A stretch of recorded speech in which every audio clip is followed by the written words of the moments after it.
Seni Bonce diakui sebagai salah satu karya seni yang berdiri sejajar dengan karya-karya seni lainnya.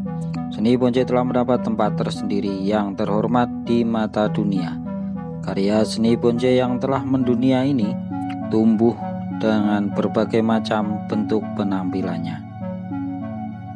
Apabila secara seksama pada setiap bonce terlihat adanya perbedaan pola pengolahan dan penataan garis yang mempunyai kekuatan karakter seni tersendiri, meskipun kesemuanya mempunyai dimensi estetika yang sama, yaitu menggambarkan fenomena alam dan menyiratkan budaya lingkungan dari seniman bonce yang mengkreasinya. Seni bonce telah menjadi milik dunia.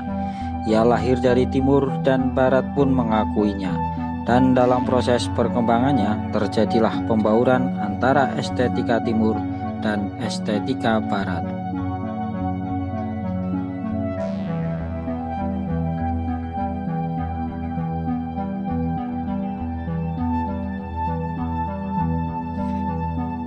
Bonce adalah sebuah karya seni yang dapat diklasifikasikan sebagai seni 3 dimensi.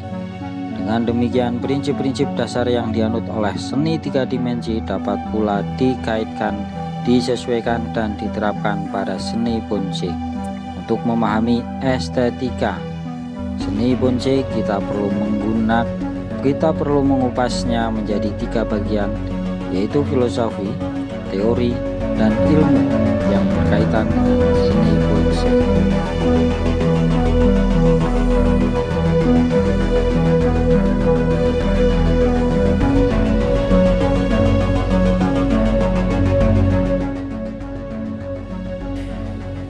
Yang pertama, filosofi bonce. Dalam memahami estetika seni bonce, tak bisa dilepaskan dari filosofi yang mendasarinya. Hal yang perlu dipahami dalam filosofi seni bonce terutama terkait dengan semua konsep, unsur, dan faktor pendukung lainnya. Jadi filosofi adalah sebagai dasar pemikiran dari seni bonce. Ada 5 poin utama dalam filosofi atau dasar pemikiran tentang seni bonce. Yang pertama adalah rekayasa. Jadi seni bonce itu adalah rekayasa. Jadi material yang dibuat hasil rekayasa atau dibuat oleh manusia.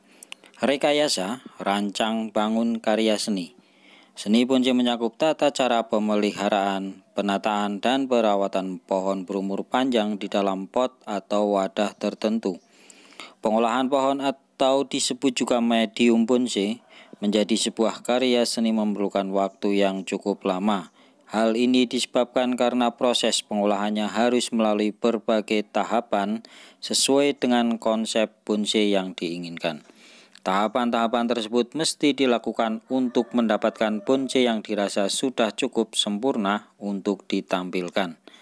Kemudian yang kedua adalah dinamis.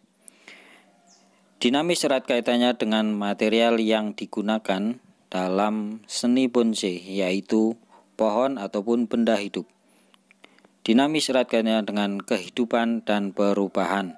Material yang digunakan sebagai medium atau objek seni bonce adalah pohon hidup. Sebagai makhluk hidup, setiap pohon mempunyai pola dan bentuknya masing-masing. Setiap pohon mempunyai karakteristiknya sendiri-sendiri. Perubahan alamiah dapat terjadi setiap saat pada sebuah pohon. Di antaranya adalah kerusakan pada sebagian anatominya. Jika sebagian anatomi pohon rusak, itu dapat mempengaruhi perubahan pada konsep dasar seni bonce pada mulanya. Akibatnya, sedikit banyaknya penampilannya pun akan berubah. Yang selanjutnya adalah terkait dengan poin realitas atau kenyataan alami. Ini menjadi satu tuntutan dalam kitab berkarya di seni bonce. Realitas atau kenyataan yang alami.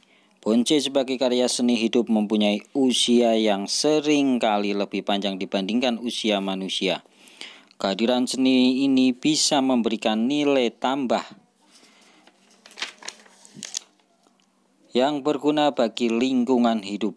seni bonsai dapat melatih manusia untuk mencintai dunia botani. Seni bonsai pun dapat mendukung perbaikan lingkungan hidup dan menjaga kelestarian plasma nutfah dengan cara yang bijaksana dan berkesinambungan. Fenomena alam, keadaan lingkungan, dan budaya setempat adalah unsur-unsur yang bisa dijadikan sebagai acuan penyusunan sebuah konsep pembuatan karya seni bonsai. Meskipun ada campur tangan dan rekayasa manusia dalam proses pembentukannya, seni bonsai selayaknya ditampilkan senatural mungkin, sehingga terkesan tumbuh alami seolah-olah tidak ada campur tangan manusia. Poin yang keempat, yang selanjutnya adalah rasional. Jadi, seni atau pohon bonsai yang ditampilkan itu sifatnya rasional atau dapat dicerna oleh logika. Nilai-nilai seni yang hendak ditampilkan dalam bonsai selayaknya dikembangkan dari konsep yang jelas dan dapat dipertanggungjawabkan secara rasional. Pada hakikatnya, seni adalah sebuah kejujuran, penelanjangan diri.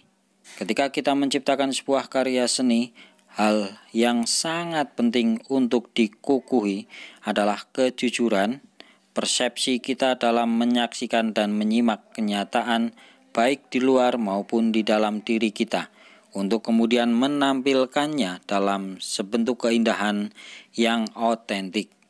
Dengan demikian, bonsai yang kita ciptakan bisa diharapkan mampu menampilkan karakteristiknya sendiri, lain daripada yang lain, dan dapat dicerna oleh rasa dan logika. Kemudian poin yang kelima adalah simbolis.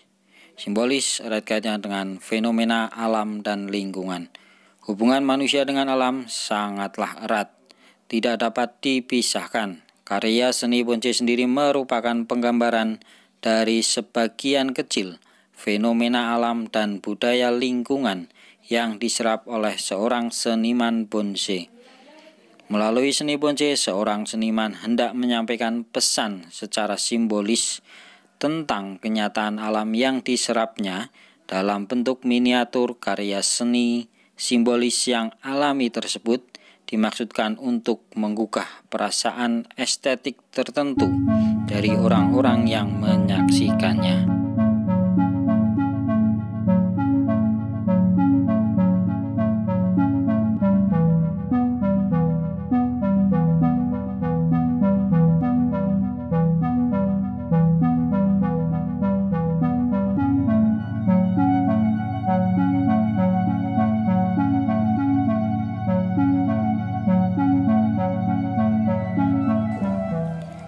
Itu adalah kelima poin penting dalam filosofi bonsai atau dasar pemikiran dalam proses pembuatan bonsai.